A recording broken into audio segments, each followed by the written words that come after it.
gotten to the point where we're a metropolitan area that's got 2.1 million people living here, and yet we know that we're going to see about another 25% growth over the next 10 years, and we want to see that growth.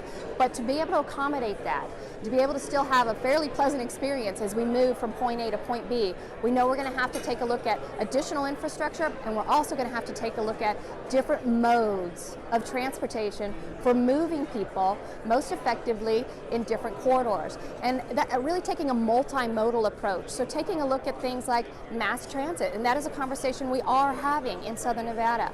We've traditionally only thought of mass transit as buses, but in other communities that are our size and larger and growing, you're also seeing light rail or fixed rail investments. We're also starting to see, and it's a very interesting time, and we're almost lucky that we haven't invested too much in any of the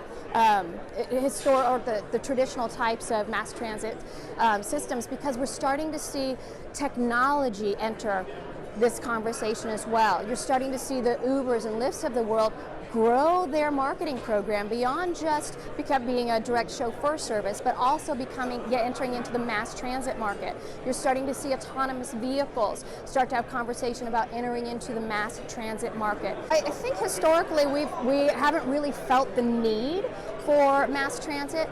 And then, of course, we had a very large economic downturn, and it's not something that we needed to talk about. But as we know we're growing, as we know that also communities in our LVCVA, our convention authority, will tell us, as other destinations go out and market themselves as places where you can get around easily, you can get from your airport to your resort, or you can get from your resort to your convention center easily. As they market themselves, as that we recognize we are certainly at a disadvantage there. There's a lot of things that we can market ourselves as being Las Vegas, but being a community, a destination where it's easy to get around is not one of them. And so, we are a very competitive city, and I like that about us. I am too. It's a conversation that people want to start to have.